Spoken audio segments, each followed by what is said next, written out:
everyone, welcome to Heart Talk, where we let the heart do the talking. My name is Darren, and I'll be your host for tonight.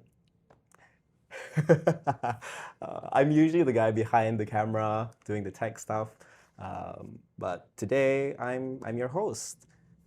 So since this is my first time hosting, I wanted to start with something that feels real for me, something let's address the elephant in the room. Heart Talk podcast. It's not something that's been consistent. So today's topic is focused around being consistent, what it takes to be consistent, what it takes to pick yourself up again after you've fallen down, which is something I'm sure a lot of people out there have experienced. It's something that a lot of people resonate with. And if you're watching and that resonates with you, drop down a comment below to share your experience about that as we delve deeper into the topic for today. To explore that, I've invited someone who, if you've been following the podcast, you're familiar with. Here we have Danush. Hey. Danush is a colleague of mine, and he's someone who has been usually on this side of the podcast. He's usually the host. Today I've got him here to have a conversation about it. So Danush, maybe share with the audience a little bit about yourself. Okay. Feels weird doing this from the other side. My name is Danush. I'm 31. Married. I work here at HeartKnocks. I was one of the first few staff here at HeartKnocks when we opened back in 2023. My role initially, from being in charge of the Advanced Living Series department, I've now transitioned towards the Business Operations department. And basically, I am in charge of making sure things run smoothly from the background in terms of the trainings. So think of me a little bit like the backbone here, that I support the trainings run smoothly from the discovery, transformation, LP, even the graduate-related workshops. My job is basically to support all of that to go on smoothly. Yeah, put it that way. And you've been a host for Heart Talk. I want to talk a little bit about Heart Talk today. Yeah. So Heart Talk, as our tagline suggests, it's a heart-to-heart conversation where we let the heart do the talking. Yeah.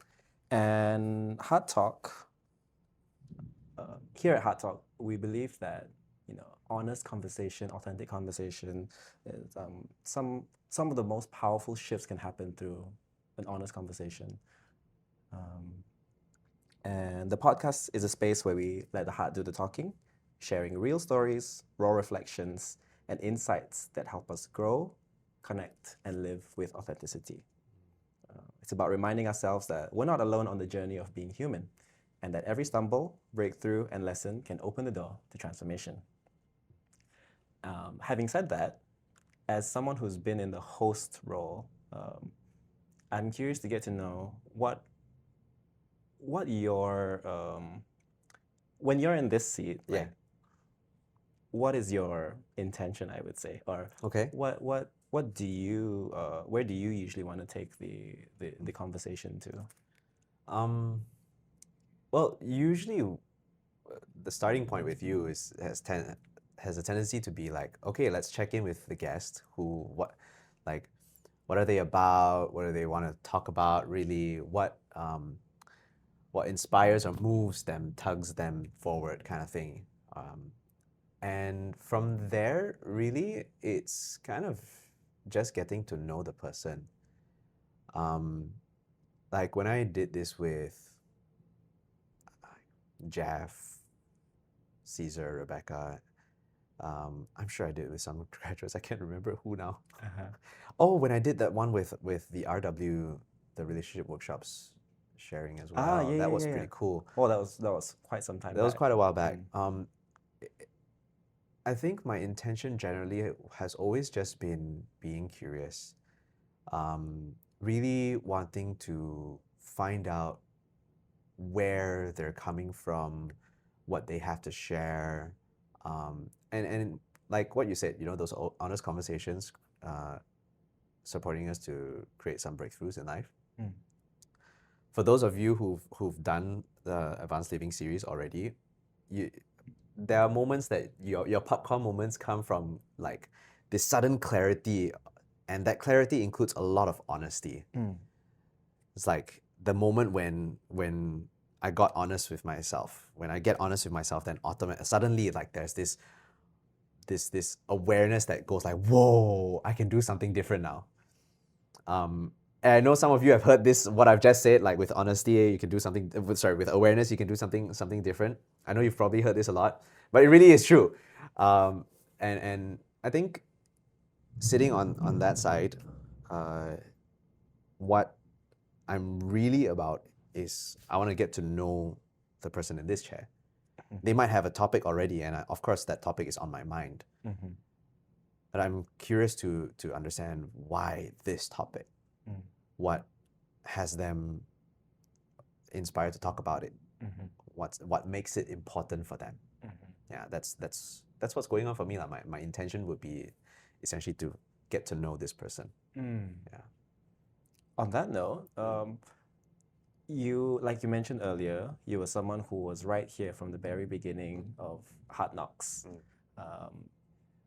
You did the 3-level training yourself, the Advanced Living series. How long ago was that for you, and what has that journey been like? I completed the legacy program in, I want to say, March 2019. So it's been slightly more than 6 years now. I did it because Mom told me to. Mom comes back home. For those of you who know, you know, she comes back home on a Saturday night and she comes in the house and she hugs my sister and I'm like thinking, what's going on? And Mom, after she completed her I think discovery, she was quite adamant about me doing it. Mom and I have always been close. We've always had a tight relationship, so I trust her. She tells me to do something, I'll just do it, kind of thing. So I did it. I signed up, did it. She paid for discovery. So I came in.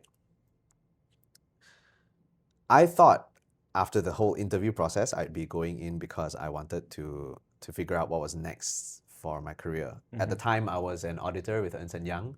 I was about 3+4 years in, and looking towards what's next. So I went in with that initially. Little did I know I'd figure out a lot of other stuff that I really wanted in my life, starting with to shift the relationship between me and my sister. I had a lot of stories that I told myself about how the relationship was working, I wasn't a good brother. And at the end of discovery, I decided to take a risk. I took a risk with her. I had one conversation, and that one conversation changed everything. Changed every story that I was telling myself about the relationship. I kid you not, my sister, like after I told her and apologized for all the things that I said, that I felt like I did wrong, she comes around and tells me that there's nothing to forgive and that she's proud of me. Every story just shattered like that, just like a glass wall just shattered down completely. And I decided at that point, you know, if just 5 short days and actually 40 hours, it's 3 weeknights and a full weekend, right, can change something for me in my life that I've been holding on to for, at the time, 20 some years, right? What could transformation and legacy program do for me, right? So I jumped in for that. By the end of LP, my relationship with my sister was great. My relationship with my dad was great. And I think the most important thing really was that not only was that great, the fact that the two of them who were like water and oil, like cat and dog, could now have civilized conversations, have dinners at the same table.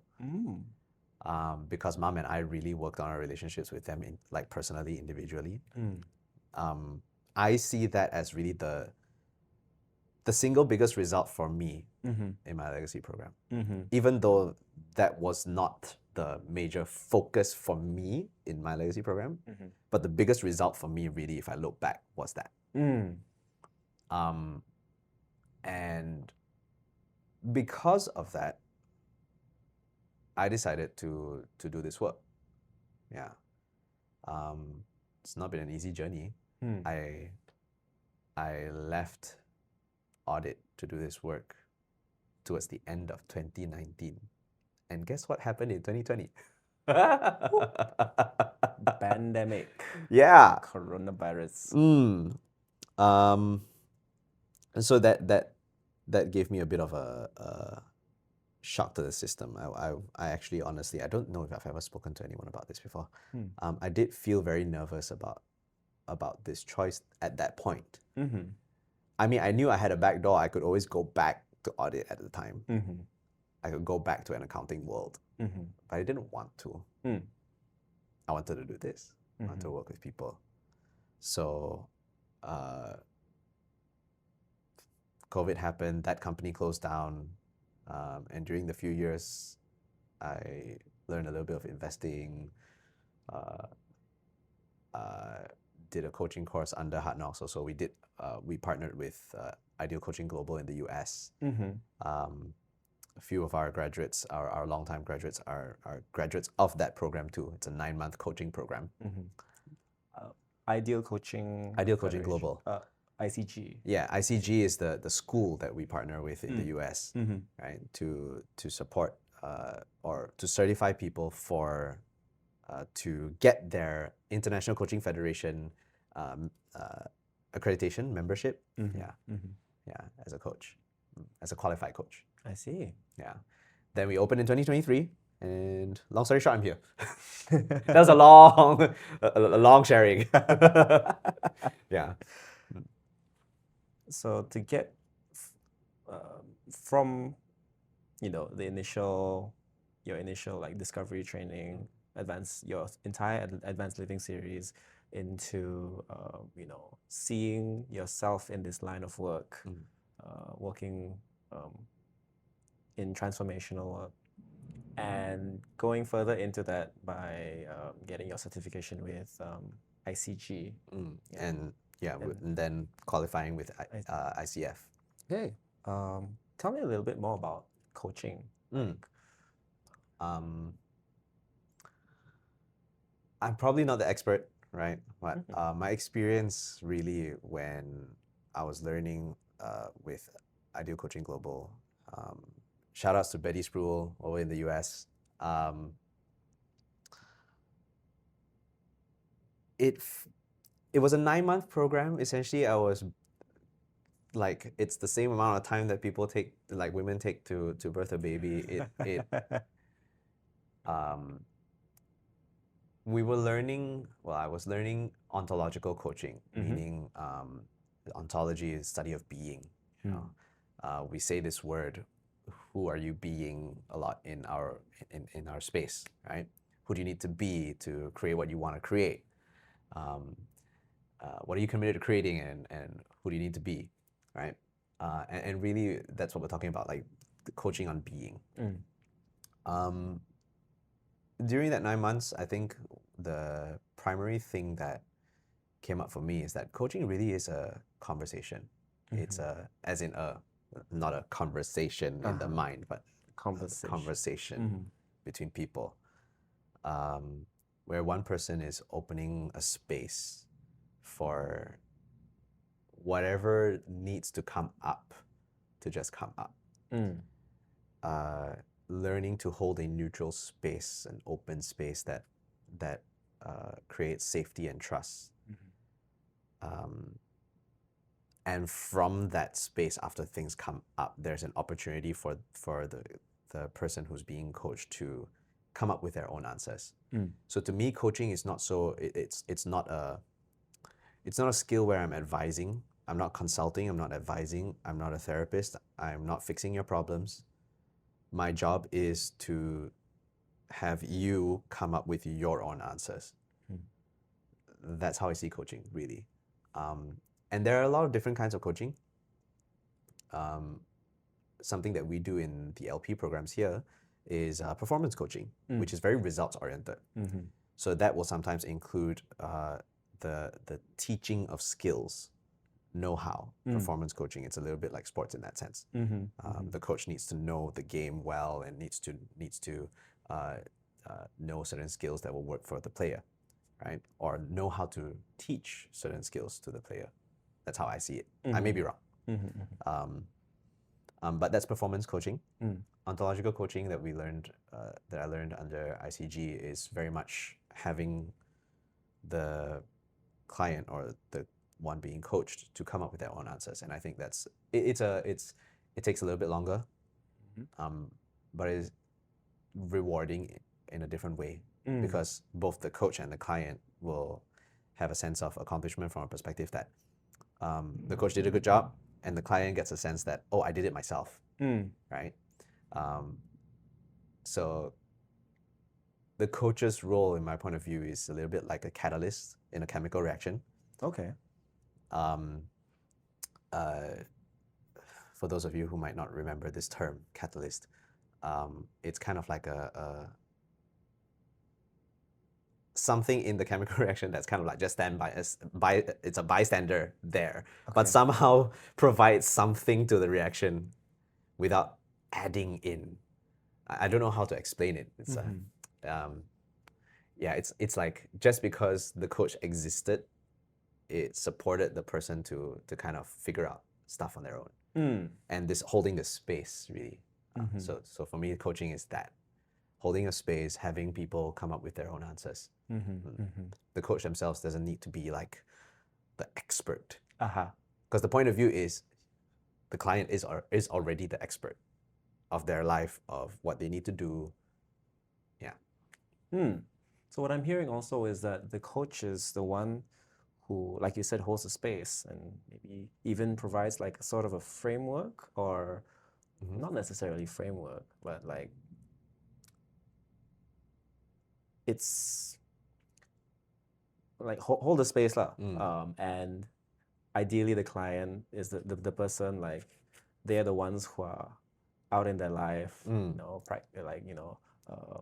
throwing whatever to the wall and see what sticks. Throwing spaghetti. Keep throwing spaghetti until something sticks. And with that, and you also mentioned in LP, it's about performance coaching. So it's a lot about like going out there, doing, failing, taking action, sometimes failing, until results. And with that comes a lot of falling flat on your face and learning to pick yourself up again and keep going. Fall down again, learn how to maybe get back up faster than the previous round by learning from doing.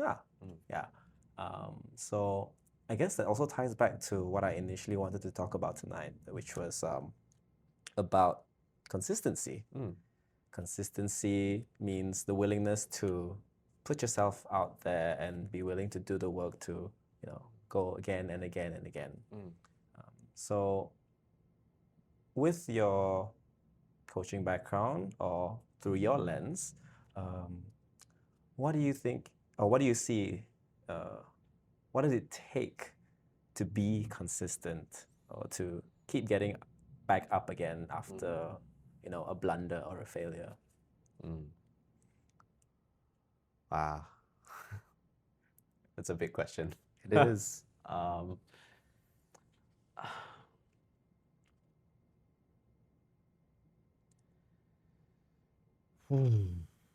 Really big question.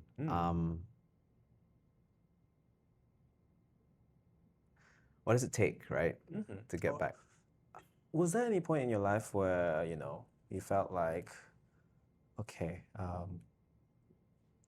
I'm down, I'm beaten, and so many times these last few years, so many times.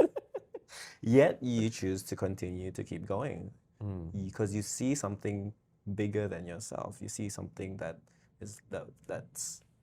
that's worth doing the work to keep going no matter what.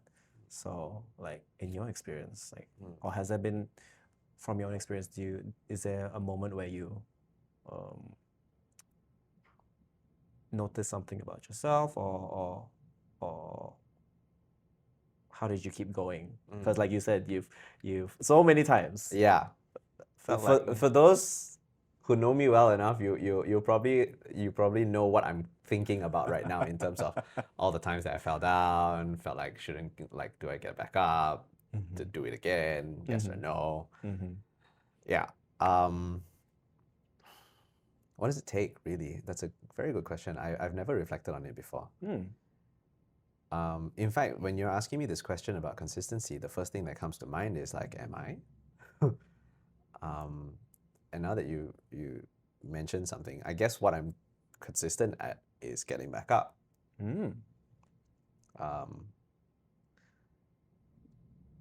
Yeah. Can't kill me.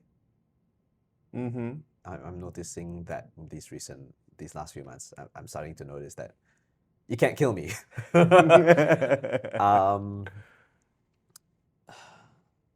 And what it really takes, to me, what has supported me really has been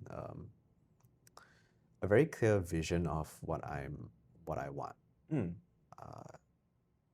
And I think because this is kind of like the only way I know how. Okay. Right? My vision is for a world where relationships are loving, trusting, authentic. These three words really resonate for me very much. Loving, Trusting, and authentic. Because that's really what shifted for me in my journey, in my family, and with my relationship with my girlfriend, now wife, right? It's what I stand for.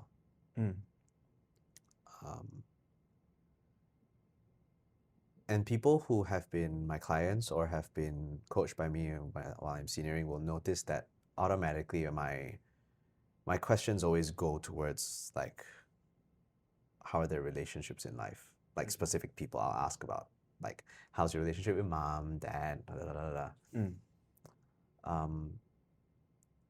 And I think that's what keeps me going. Because to me,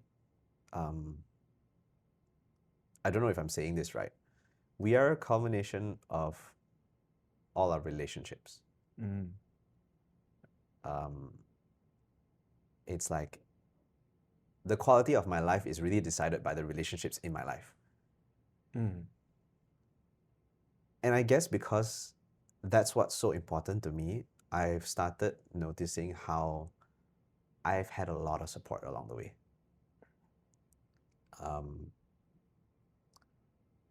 I have people in my life who stand for me, who will be there when I call and be there even when I don't call. Right?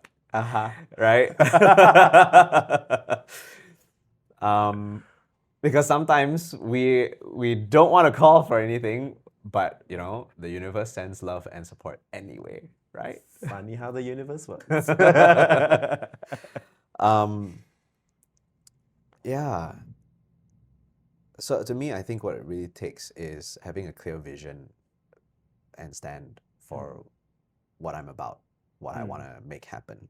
And like I said, because this is really the only way I know how, it's worked for me.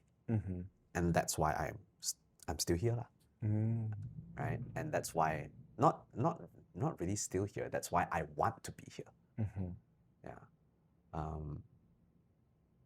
Yeah. Like it's a clear choice that this is what I'm doing because I know what I want to make happen. Yeah. What I'm hearing also from what you've been sharing is about really owning up to it. It's like, okay, yeah, I've stumbled, I've fallen down, but I allow myself to be seen. I allow myself to take ownership. Like, okay, it comes from a place where I am taking responsibility. Like, my life is in my hands, and if not me, then who? If not now, then when? Which is, which is also why I, wanted to do this. Actually, we've actually talked about this. Like, I've been wanting to step into this role since like last year. Yeah. And I've been like watching from behind the camera, seeing how it's done, learning how it should be done. But really, what it takes is to just jump in there, just do. Yeah. Allow yourself to be seen, allow yourself to fall down, get back up again. And I think something that also supports the getting back up again is sharing with people what I'm up to or what I really, really want in my life. Because it's like when I'm sharing with people, right, it's like I'm declaring out there that this is what I want. This is what I'm going to make happen. Now, when I fall down and I feel like I don't want to get back up, now I think back to all the times that I told people, this is something that I want, I'm going to make something happen, blah, blah, blah, blah. So it's like, in my mind, it's like I've made a promise out there, right? So now there's this part of me that's like, oh, damn, I got to keep my word. I cannot lose face like this. No. All right. So, and I think part of that is also how the support system gets created. Like the people in my life gets created, like being that support system. And really, like, people around us or people around me can be willing to support. They're willing to put their life on the line for me. But how far they can go is only how far I'm allowing them to support me, right? Correct. And coming back to that, accountability, and since declaration of what you want to do is something that has got you going, pick yourself back up again. I'm curious to know what's next for you. You. Watching, right? This guy, First Kathy, now you. I've said it before, I'll say it again. I wanna be a trainer for this work.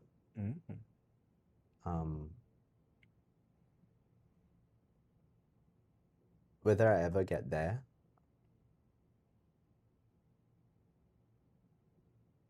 I don't know. But what's important is that, you know what? Yeah, I'm gonna be a trainer. Yeah.